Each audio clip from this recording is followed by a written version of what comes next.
Assalamu alaikum warahmatullahi wabarakatuh. Mo kí gbogbo ọmọ orílẹ̀-èdè mi Nàìjíríà, mo wá kí gbogbo kálukú káàkiri orílẹ̀-èdè tẹ́ bá wà pé mo kí yín kíkí ọlá, mo kí yín kíkí ìkẹ́, kíkí àná, kí àlàáfíà Olúwa kó máa bọ́ orí kọ̀ọ̀kan tọkọ̀tọkọ̀ tó ń bọ̀ mọ́. Èmi tí wọ́n sọ̀rọ̀ yìí ni màmá Monimus Asiat Monílọ́lá, ọmọ Sàlámì Ayálé mi. Mo ń fi àsìkò yìí bẹ̀ ìyá Florida.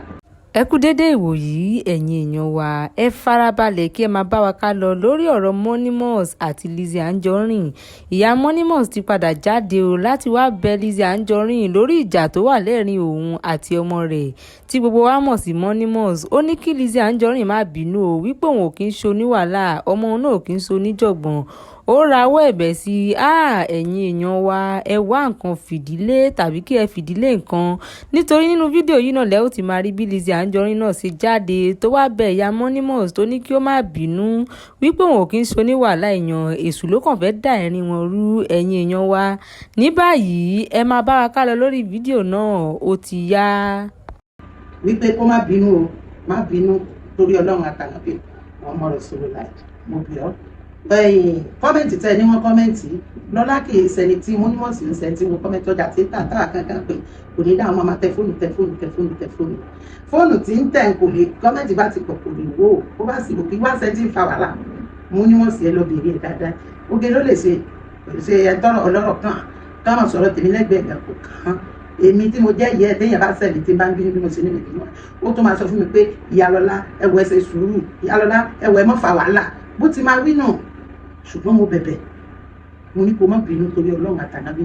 èyí tí wọ́n ń kẹ́kùn kò kákún kì í ṣẹni tí lólódì kì í ṣẹni tí báyẹn kọrin òwe. Mo wá tún fàsìkò yìí ìyá Florida fáàsì ẹni mi ò jẹ́ kí gbogbo ilé kan máa fi mí ṣe yẹ̀yẹ́ ni. Ìdí tí mo fi já fáàsì ẹni pé èmi èé fẹ́ kéèyàn púpọ̀ mọ́ báyẹn jà ó máa ń ní mí lára nítorí pé tí n bá báyẹn mẹ́rin márùn-ún jà máa máa wò wípé bí n bá ló tì inú máa bí mi èèyàn á máa bínú sùn èèyàn tún fẹ́ máa bínú tì yìí ni ṣe máa ń ṣàdúrà fún ọ pé kọ́lọ́n bá mi rọ̀ ọ́ lọ́kàn kó má bínú jọ̀ọ́ torí Ọlọ́run àtànábì Muhammad Rasulullah.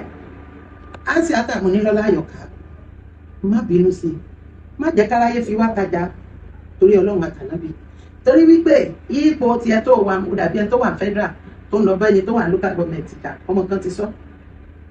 ó ní gbogbo state tó kù 36 wọ́n wá rí ẹni tí ń bẹ local government yẹn. Èyí tó ń ṣe inú ayé wa yìí oore ló jẹ́, Ọlọ́run ló pa láṣẹ bẹ́ẹ̀ ó jà láàánú wa torí pé àdúrà ti ti pé gbogbo ẹni tó rè mí bá ń bẹ lọ́wọ́ rẹ̀ tí ò bá mi sọ̀rọ̀ tí ò sọ náà tá a fi ríra gbogbo tó bá fẹ́ pàápọ̀ tá a fi ríra kọ́lọ́n tí ó tètè ṣẹlẹ̀. àdúrà yìí náà ló wá gbà báyìí. Mo wá bí ọ, mo bẹ Fọlá, mo bẹ gbogbo àwọn tí ń gbìjà ìyá Florida, mo bẹ gbogbo àwọn tó ń gbìjà Fọlá, mo bẹ gbogbo àwọn tó ń gbìjà Monimus. Ẹ̀gbọ́n mi ọjà ní tàǹtì tiẹ̀ even àtàyè ìṣàgàn gbogbo wọn àtàsíwájú gbogbo wọn mo bẹ̀bẹ̀ ẹ dákun torí Ọlọ́run àtàtìlẹ́yìn ànábì mọ̀mọ́ gbogbo fáǹsì Lizzy Anjorin mo ń bẹ̀ yẹn níbẹ̀ sàkọ́. Ó gbọ́ mi Lizzy Anjorin ó hàn ní dààmú mo bẹ̀ ọ́ ni ọmọ òní kú mọ́ ọ lọ òní sàkó òní dààmú òní rí wàhálà lágbára ọlọ́ mi ò tún kún ọmọ rẹ mo bẹ̀bẹ̀ ni tí mo ṣe ń bẹ̀bẹ̀ yìí abiyamọ mi tó bá rí mi tí ò bá mọ̀ túmọ̀ rẹ̀ á ní mo fò wálẹ̀ ìyàwó ẹ sábọ̀dù náà àjọ wa ń bà dàkà náà ni ẹ sì ti ta sí mi mo ti gbọ́ mo bẹ̀ gbogbo yìí mo wá bẹ̀ gbogbo abiyamọ ayé pátá torí Ọlọ́run àtànábì Muhammad Rasulullah mo bẹ̀ yín ni torí Ọlọ́run sọ́tò olúwẹ̀ máa balẹ̀ ọmọ tó dé látọjà tó fẹ́ tajà tó gbọ́jà lẹ̀ nígbà tí ilé ìbá ń pè títọ̀ ń pè tó sì tún fẹ́ polówó ọjà tó ń polówó ọjà bẹ́yìn gan bá rí ojú rẹ̀ ẹ̀rí pé àti pépé àti gbogbo ẹ̀yẹn stress yẹn bẹ́ẹ̀ bàbá bá pariwo títí kankan bá sí ọmọ sẹ́lómi fẹ́ fún mi lọ́mọ tèmi ọmọ tí ẹ̀ dípò wọ́n gbé fún mi dípò Lizzy Anjorin torí Ọlọ́run àtànábì Muhammad Rasulullah ní í ṣe ti lọ́lá nìkan gbogbo àwọn tó jó níjà ẹ jẹ́ kí kálukú wa ká jẹ́ kó bu omi kò sí nǹkan kan nínú ìjà bàtàrà náà tí mo lọ ma ní Ìbàdàn ní dàgbò dàgbò ṣùgbọ́n nísìn mo ti gbà fọlọ́ ọ̀gá àtànábì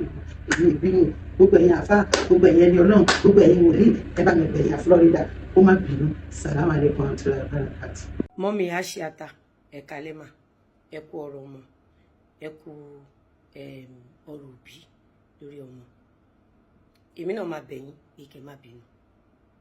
ní ọ̀nà tí n bá gbà tí n bá fi ṣe yín ẹ má bínú. Ara ọmọ ló ta èmi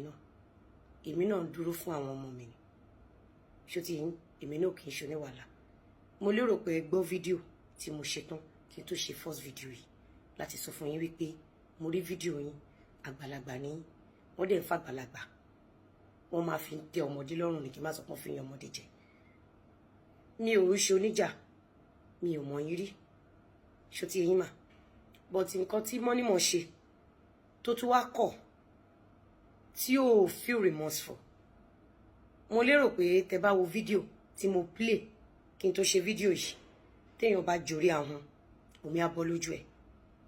ṣe rí láàrin èmi àti yín mà èmi personally mọ́mì mo sọ fún yín pé ẹ má bínú sí yín ẹ má bínú mo bẹ̀ yín pé èmi àti Monimo máa ṣe the rightful thing fún àwọn ọmọ mi torí àwọn ọmọ mi ló subject sí bully Monimo dẹ̀ ṣe ìṣẹ̀dá àwọn ọmọ mi ẹ jẹ́ kó Monimo kó ṣe the right thing fún àwọn ọmọ mi èmi àti asetu tí ó ti yín mà bọ́ lọ́dọ̀ tí yín mọ́mì èmi sọ fún yín sí pé ẹ má bínú ẹ jọ̀ọ́ mà ẹ foríjì mi ẹ dáríjì mi lẹ́ni ọ̀nà tí n bá gbà fi ṣe yín personally kì í ṣe Monimo èmi àti Monimo ṣe bẹ̀rẹ̀ ni ọmọ mi ẹ má bínú ìyá mi ẹ jọ̀ọ́ ẹ foríjì mi.